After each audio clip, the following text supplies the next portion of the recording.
Hello दोस्तों, Rana classes में आपका स्वागत है। तो आज की लेटेस्ट कम्पिटिटिव एग्जाम और जॉब अपडेट बताऊंगा, तो इस वीडियो को शुरू से अंत तक देखें। पसंद आने पर लाइक्स, नए लोग सब्सक्राइब करना ना भूले। तो ये आपने नोटिस देखा होगा, 6 प्रशाखा पदाधिकारी और 6 जो कि सहायक को लगाया गया था, और बहुत सारे लोगों को लग रहा था कि ये जो मैंने बताया था कि कार्य आपका किया जाएगा।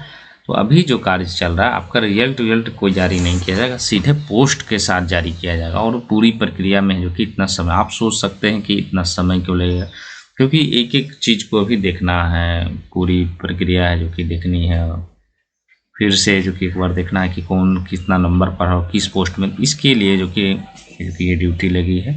और ये रिजल्ट कब आ सकता है, ये 10 दिन में होगा कि 19 के बाद आएगा, ये कार्य करने पर निर्भर करता है कि कब तक है जो कि ये प्रक्रिया पूर्ण होती। तो मतलब एक तरह से कहें, जो रिजल्ट है, जैसा कि आप लोग देख रहे हो, क्योंकि आपकी काउंसलिंग के बाद भी एक रिजल्ट आई है, और उसके बाद जो अब जो रिजल्ट आएगा वो पोस्ट अलॉटमेंट का आएगा, और ये हो सकता है कि आपको 19 के बाद ही हो सकता है। इसीलिए क्योंकि आपको फिर से इंतज़ार करना पड़ेगा, और एक अलग से रिजल्ट, ये नहीं रोल नंबर वाइज नहीं आने वाला। ये सीधे कब आएगा, पोस्ट अलाउट किया जाएगा, आपको सीधे पोस्ट मिल जाएगा, आप जाकर ज्वाइनिंग करें। CGL 2 में भी यही हुआ था, ये जो रिजल्ट निकली थी काउंसलिंग के बाद, उसके बाद सीधे पोस्ट वाइज है जो कि दे दिया गया कि आप जो है ये जाए। ये तो आप लोगों को रिजल्ट भी दे दिया, वहाँ पर था कि डायरेक्ट काउंसलिंग हुआ, उनको पोस्ट नहीं मिला, खत्म हो गया। यहाँ पर आप लोगों को एक रिजल्ट दे दिया गया, शॉर्ट लिस्टेड हो गया कि आप लोग 10% में, एक्स्ट्रा 10% में आ गए हैं। तो ये है जो कि अब जो है आपको पोस्ट अलॉटमेंट होगा, और आपको इसके लिए इंतज़ार करना पड़ेगा। और आप लोगों को परेशान होने की ज़रूरत नहीं है, बहुत सारे पैनिक हो जाएगा। अब तो कल ही है जो कि रिजल्ट आ जाएगा, 10 दिन में आ जाएगा, 2 दिन में आ जाएगा, तो अब आप ये सब आपको हो सकता है इसमें पोस्ट अलॉटमेंट में समय लग सकता है। उसके बाद जो कि आपकी अनुशंसा की कार्रवाई की जाएगी। तो आप धैर्य रखें, और जो परीक्षा की तैयारी, नेक्स्ट परीक्षा की तैयारी कर रहे हैं उसकी करें। अगर नहीं करते हैं, आपकी लास्ट है, तो आपको इंतजार करना ही पड़ेगा, और इधर उधर की बातें सुनने से कोई फ़ायदा है नहीं, और परेशान आप ही होंगे, कोई होगा नहीं। इसलिए आप लोगों को फिर से धैर्य, अब इसमें भी कहेंगे उतावले होंगे तो उससे भी कोई फ़ायदा होने वाला नहीं, उतावलापन से कोई फ़ायदा, क्योंकि आपके लिए कार्य किया जा रहा है। कल ही से जो कि कार्य किया जा रहा है 28/4 से 19/5 तक, और जब तक कार्य नहीं पूर्ण होगा तो आपके कहने अनुसार तो दिया नहीं, पोस्ट अलॉटमेंट सीधे मिलेगी। अब रिजल्ट नहीं है, सीधे को पोस्ट अलॉट किया जाएगा और समय लगेगा। फिर दूसरा क्वेश्चन है, न्यू एनसीएल मान्य है कि नहीं है, तो ये स्पष्ट नहीं है, और जब स्पष्ट होगी या कुछ पता चलेगा तो मैं आप लोगों को बताऊंगा।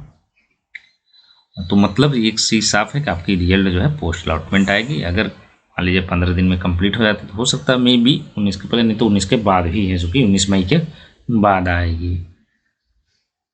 उसके बाद आते हैं अन्य खबरों में, BSSC CGL 3 की जहाँ तक बहुत सारे लोग फॉर्म भरे, अब गलतियाँ भी है जो कि बहुत सारे लोग हैं जो कि शुरू कर दिए हैं। किसी का फॉर्म फिलअप हुआ है, मैं किसी का नन क्रीमी लेयर के बदले, बहुत सारे लोग जो है वो गलतियाँ क्या कर रहे हैं कि नन क्रीमी लेयर जो सर्टिफिकेट है उसके जगह जो कि जाति प्रमाण पत्र है जो कि भर दें। जाति प्रमाण पत्र उनके लिए है, किनके लिए है, SC और ST के लिए वो कॉलम दिया हो। लेकिन क्या करते, बहुत सारे कॉल्स आए कि साइबर कैफे वाले ने जाति प्रमाण पत्र भर दिया, जबकि BC का NCL या EBC का NCL भरना था, बिहार सरकार वाला। लेकिन उन लोगों ने क्या किया कि जाति प्रमाण पत्र देखा, फट से भर दिया, क्योंकि जाति प्रमाण पत्र भी ऑब्लिक में दिया, तो साइबर कैफे वाले ने गलत भरा। इसका मतलब है कि अभी भी लापरवाही है जो कि छात्रों द्वारा बरती जा रही है, खुद भी सामने जो कि देखकर नहीं भरता। बहुत लोगों का पता चला कि वो ब्लैंक ही चला गया है, ये भी ऐसा भी शिकायत आ रहा है। तो कहीं ना कहीं आप लोग फिर से जो कि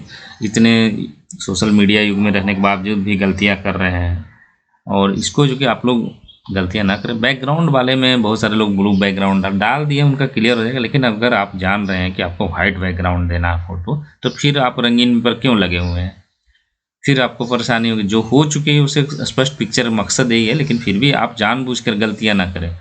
बहुत सारे लोगों को ये आता है कि हमने जाति, आवास और आय बना लिया है, अब सर नहीं बनाऊंगा, अब भर दूंगा इसी पर NCL। फिर नन क्रीमी लेयर, बहुत सारे लोगों को जो नए छात्र हैं या छात्र जो भी अभ्यर्थी हैं, महिलाएं हैं, उनको ये नहीं पता है कि NCL होता क्या है।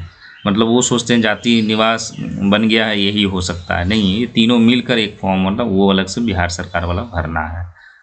फिर है कि अभी नहीं बनेगा तो आप जब तक, क्योंकि आपको ज़रूरत है तो आपको प्रयास करना पड़ेगा।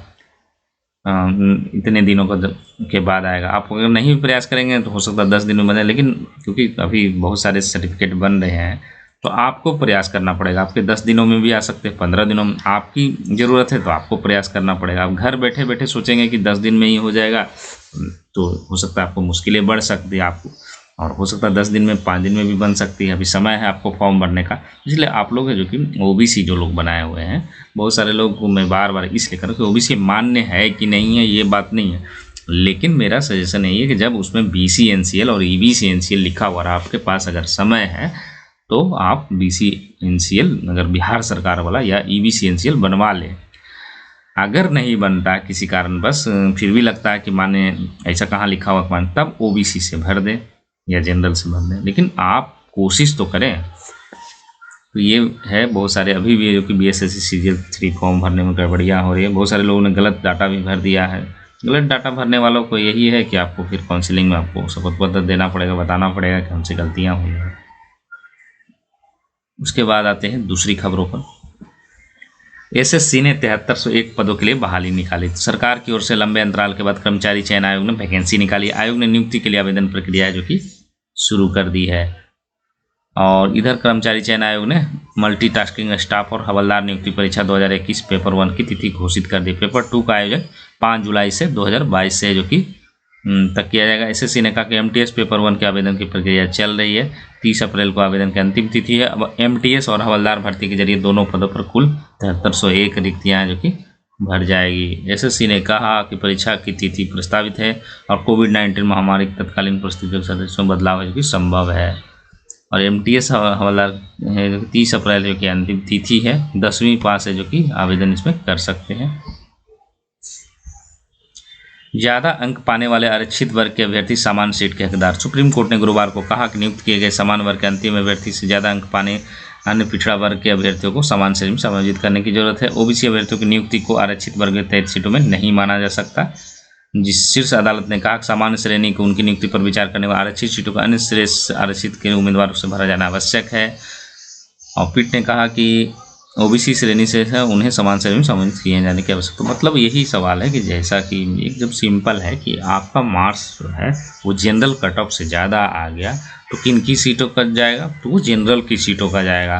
फिर क्या होगा, ओबीसी की सीट खाली रह जाएगी। जो ओबीसी के मार्क्स कट ऑफ पर है उनकी सीटें जो कि फुल होगी। यही चीज़ क्लियरेशन है। हालांकि ऐसा ही होता है जनरली कि जो जनरल के ज़्यादा मार्क्स लाते हैं आरक्षित, चाहे एससी वर्ग के हों चाहे एसटी के हो, या तो वो जो है वो जनरल की सीटें हैं जो कि जाती है। यही मैटर। उच्च माध्यमिक स्कूलों में प्रिंसिपल पद के लिए 31 को होगी परीक्षा। तो प्रधानाध्यापक के 6421 पदों के लिए 31 मई को लिखित परीक्षा आयोजित होगी।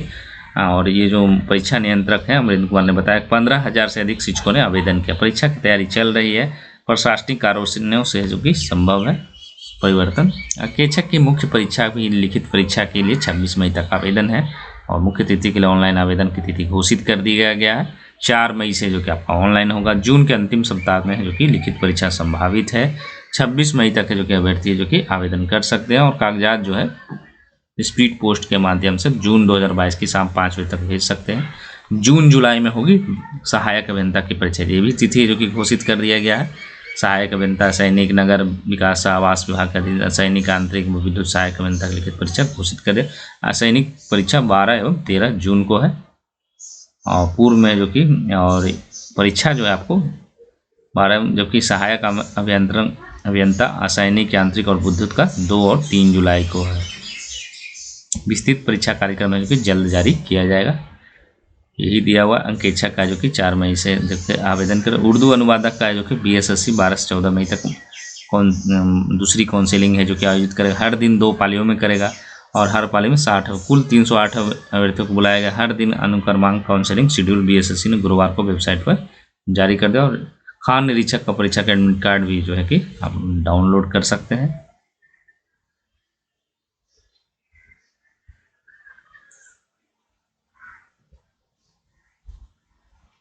अब आते हैं बिहार दरोगा कट ऑफ है जो कि धीरे धीरे लोग जो है 75 से नीचे जा रहे हैं। अभी 72-73 पर लोग हैं। उम्मीद है कि और एक सप्ताह में लोग घट जाएंगे, क्योंकि शुरुआत में तो अभी 75 से ऊपर ही चल रहे थे, लेकिन अब 72-73 पर आया और एक सप्ताह रुके तो निश्चित रूप से 70 के आसपास लोग आ जाएंगे, खुद ही कहेंगे कि 70 से ज़्यादा नहीं होगा। तो देखते हैं आगे एक सप्ताह में और क्लियरेशन होगा। इसी के साथ धन्यवाद।